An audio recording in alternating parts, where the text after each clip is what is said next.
Please get ready for a dictation of exercise 1 and 2 from Progressive Magazine of November 2021. 5 seconds.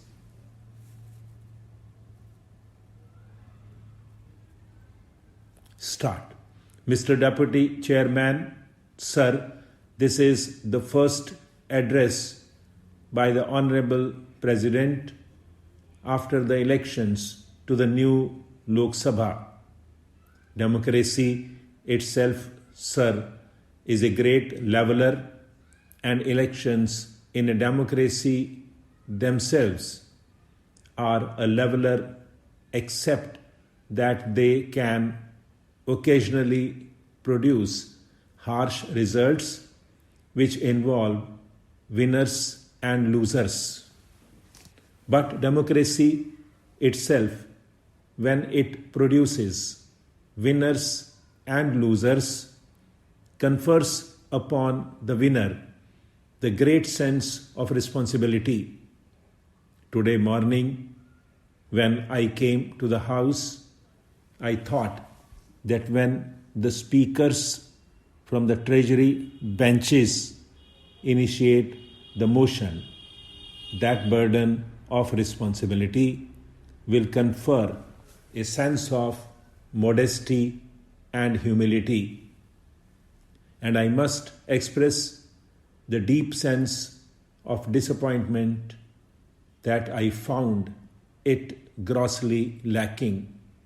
However, we in the opposition certainly do not intend to be provoked by this attitude of lack of modesty and humility which a winner must inherently have, because we were told from beginning to the end, where most of us in the opposition have gone wrong and where our conduct and attitude was to be found lacking.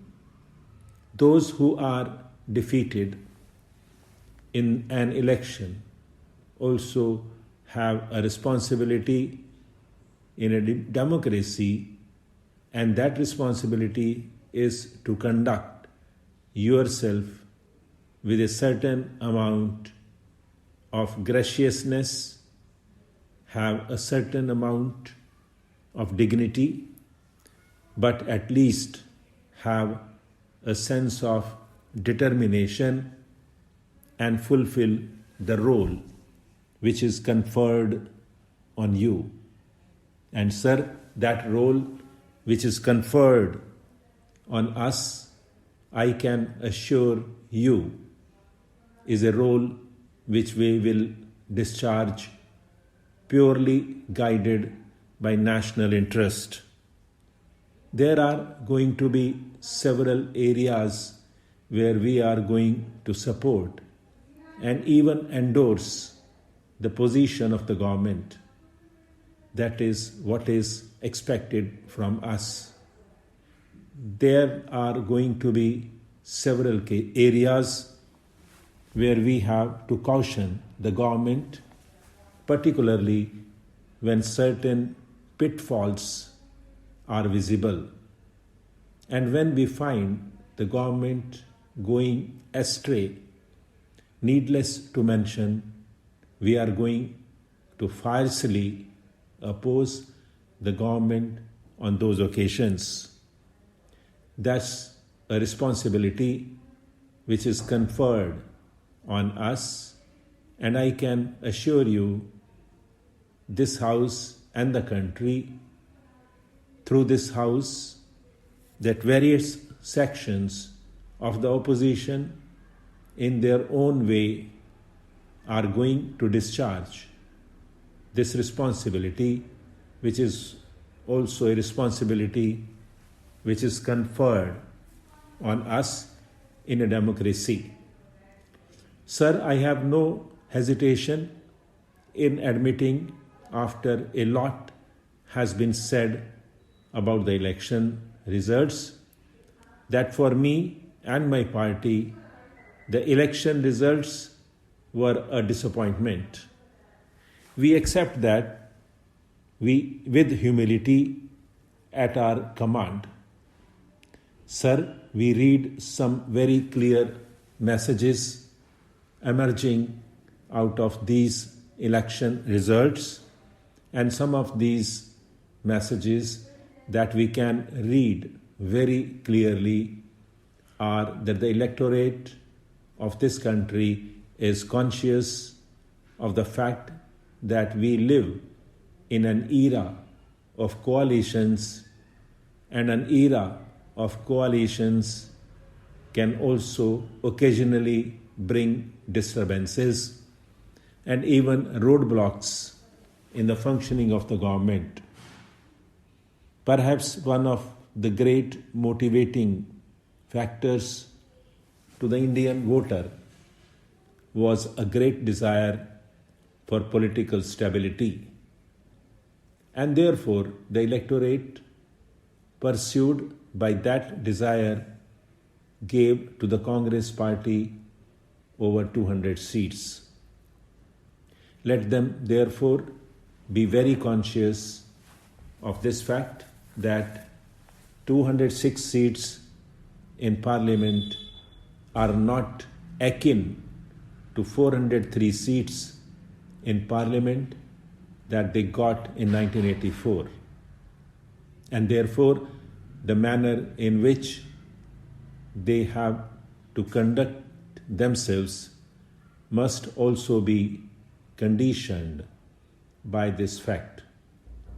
The electorate did not want political stability, and therefore, in the last 5 years, when we found the government lacking on several fronts, it may not been as an endorsement by the voter of India of areas where the government was found to be wanting. There are several areas. We can have a discussion at an appropriate time over them. But it was this desire for political stability, and when this desire for political stability has given them a larger number of seats, the Indian voter is now not going to accept any reason for non-performance. In the last 5 years, it could be blamed on the reason. Today, it is being sought to be blamed on us. But once you have a figure which is closer to the halfway mark along with your allies, no reason for failure is going to be accepted this time, for which you have got the benefit of doubt in the last 5 years. At the same time, the Indian voters have shown an immense amount of maturity.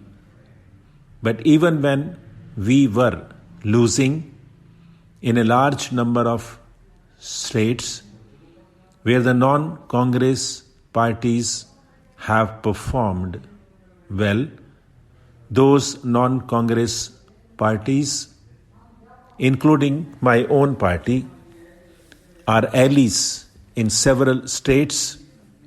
Some others who have moved away from us either got an overwhelmingly large number of seats in those states, or in some states at least got an absolute number of seats, and therefore this is a clear mandate as of the electorate as we understand it today.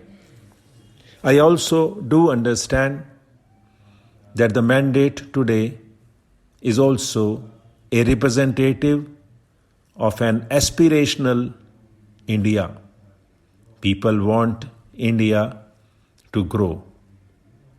But we are cautious of the fact that when they want India to grow, this growth is at two levels.